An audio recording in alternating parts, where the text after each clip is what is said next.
Okay, so somebody raise your hand and tell me how many numbers do I have on the bottom line of this problem? Micaiah? 3. So Micaiah, how many lines should I have between the problem and the answer? 3. It goes together. Okay.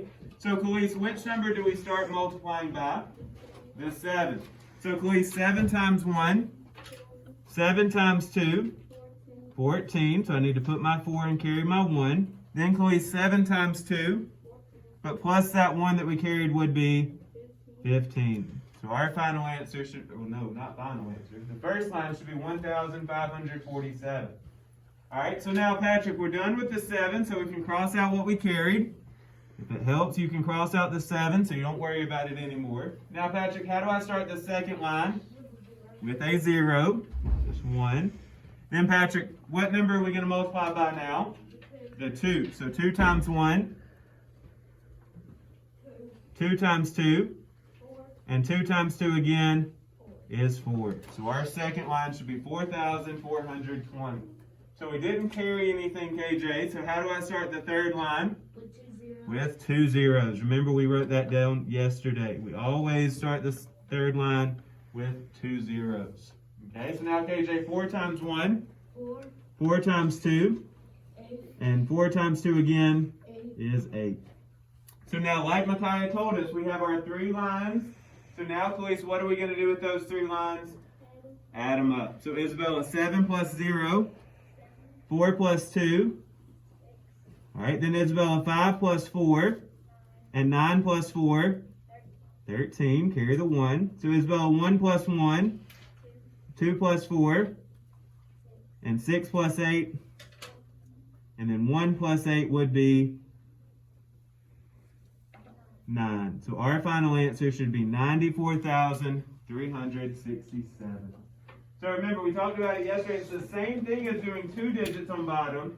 You're just going one more place and adding one more line and that extra 0. Any questions on number 1? All right, let's slide over to number 2 then. So we have 4,060, and we're going to take that and we're going to divide it by 20. Okay. So who sees something that we could start multiplying that 20 by to get us close to 4,060? Nathan, what would you use? All right, 200. Now let's think about it. Well, I like it. So Nathan, 2 times 2 would just make 4. And then how many zeros are you going to add? 3, because there's 1, 2, 3. Very good. So when we subtract, Nathan, how much is going to be left? 60. I like it. So starting with 200 was the right move. So now, Avery, we got it down to 60. So what could we use now? 30. Say it again. 30. Now if I use 30, I might have too many zeros. 3. Just 3. Because Avery, 20 times 3 is 60. 60. So when we subtract, we're left with 0. So when we put all of this together, Khalees, our final answer would be 203. Awesome job. Okay. Any questions on number 2? Now remember, you can also use that standard algorithm. We're going to look at that a little bit closer as we go throughout the week. So let's go on to number 3. It says that we have to put these numbers in order from least to greatest. What is the first thing that I should do with all of these numbers to start with? Caleb? Say it again. We're going to compare them. So what do I do with them? Line them up. Very good. So let's take them and let's line up the decimals. 80.08, 80.008, 80.081, and 80.108.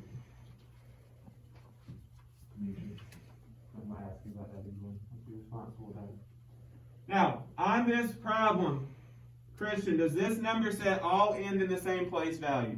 No. No. So, Christian, what place value should they all end in? Thousands. So if it doesn't end in the thousands, Christian, we can add a 0. So that top one needs a 0. Okay? Now, Emma, do these all start with the same whole number?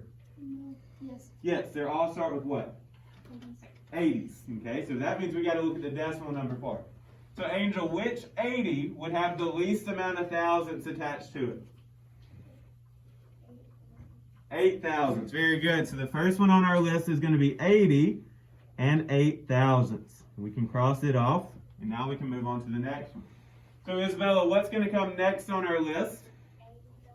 The one that has 80 thousandths. So 80 and 80 thousandths. Okay.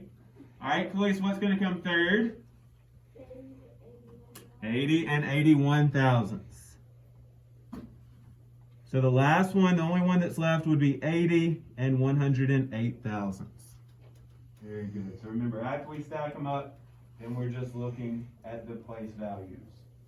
All right, John Mark, on the next one, we're going to stack these numbers up. But John Mark, do they all start with the same whole number here? No, so be careful as you're stacking those up. Line up your decimals.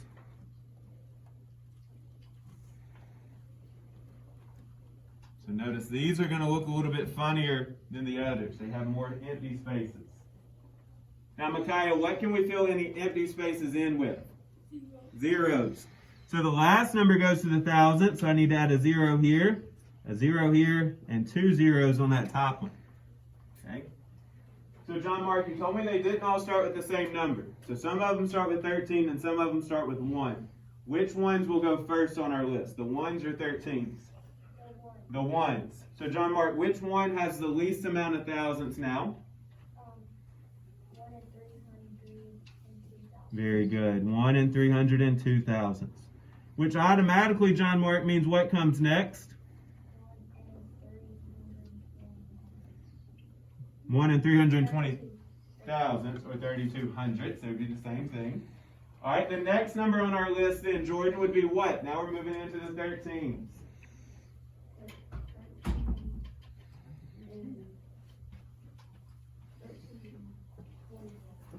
13 and 20 thousandths. Very good.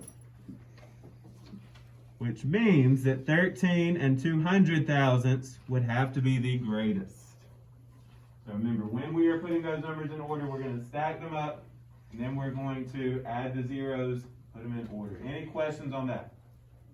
All right, let's go to the next one. These are always fun. It's like a puzzle. It says write the next two numbers in this number pattern, but it says it's a two-step pattern. So the first thing we got to do is figure out what the pattern is. Okay? So let's see. Kamorian, how did they go from 5 to 10? All right, plus 5 is an option. So I'm going to write that down because that works. All right. Avery, how did they get from 10 to 9? Minus 1. Now, Kamorian, does 9 plus 5 make 18? No, so it's not plus 5, which is fine. We just have to rethink it. So, Kamorian, if it's not plus 5, what else could it be?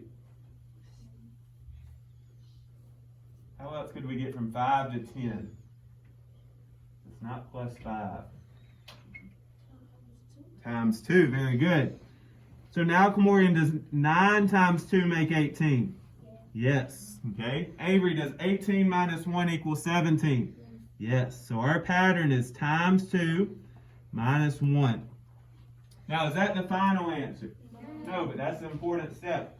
So, Khalees, we left off with 18 minus 1 is 17. So we're going to take that 17 and do what with it?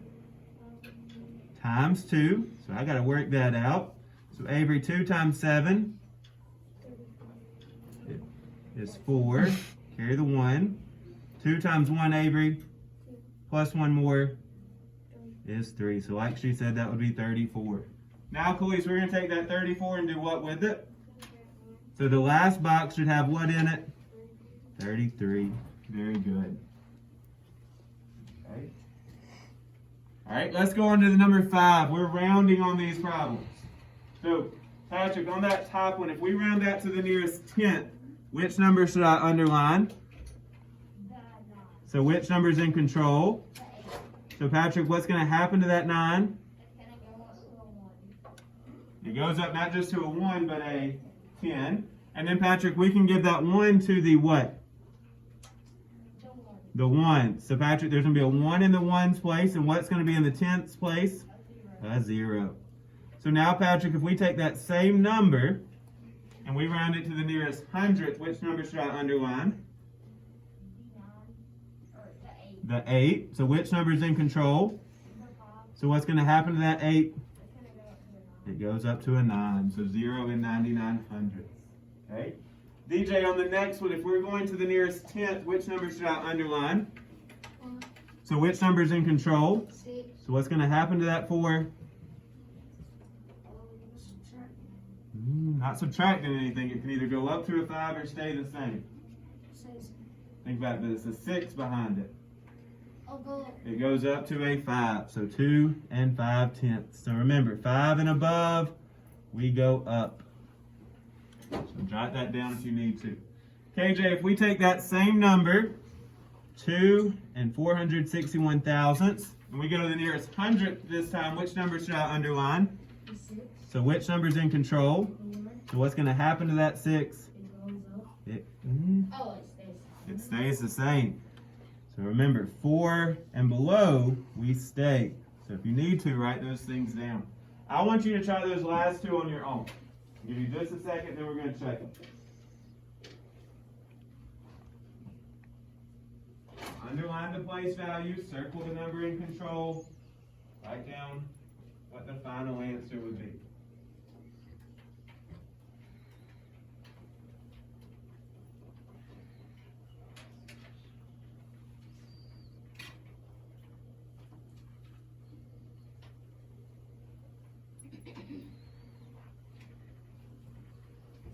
All right, so let's see. When you give me your answer, I want you to say it in correct form, okay?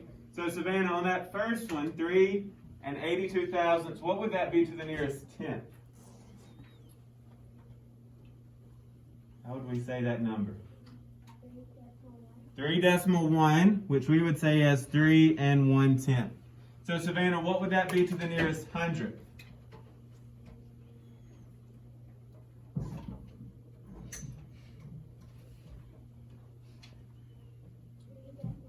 3.08, which would be 3 and 800ths. Very good. Check those. All right, Clazel, on the last one, what would that be to the nearest tenth? 52 and 9/10. And then Clazel, to the nearest hundredth, it would be? 52 and 87. Very good. Check your last two. Make sure you got them correct. Okay? Let's go on to the next one. So Demetrius, if we're multiplying by powers of 10, the decimal is going to move to the right. So I want you to draw an arrow to show that this moved to the right. Now Demetrius, how many times did that decimal move? Once, because it started out between the 7 and the 8, and it finished between the 7 and the 9.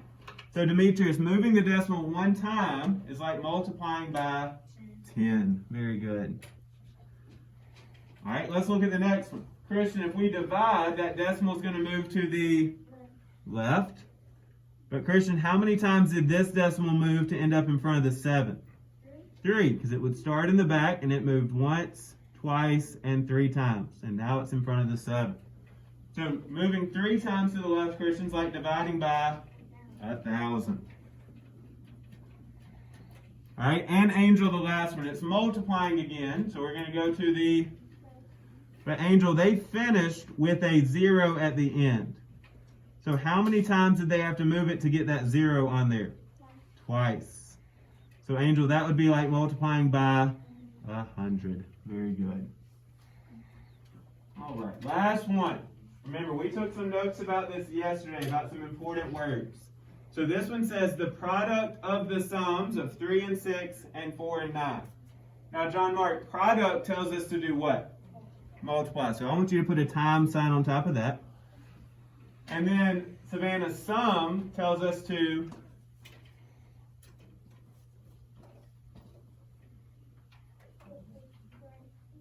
I am going to have parentheses, but before that, sum would be what kind of sign though?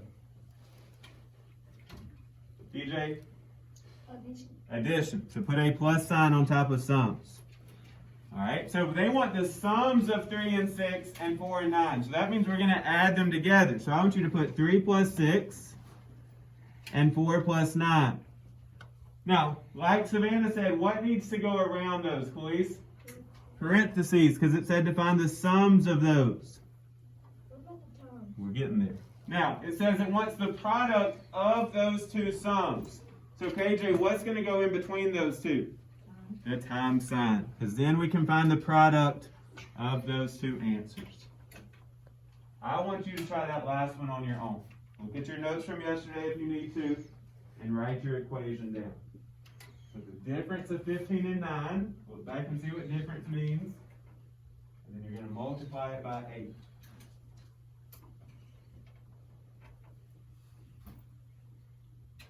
I already see one right answer.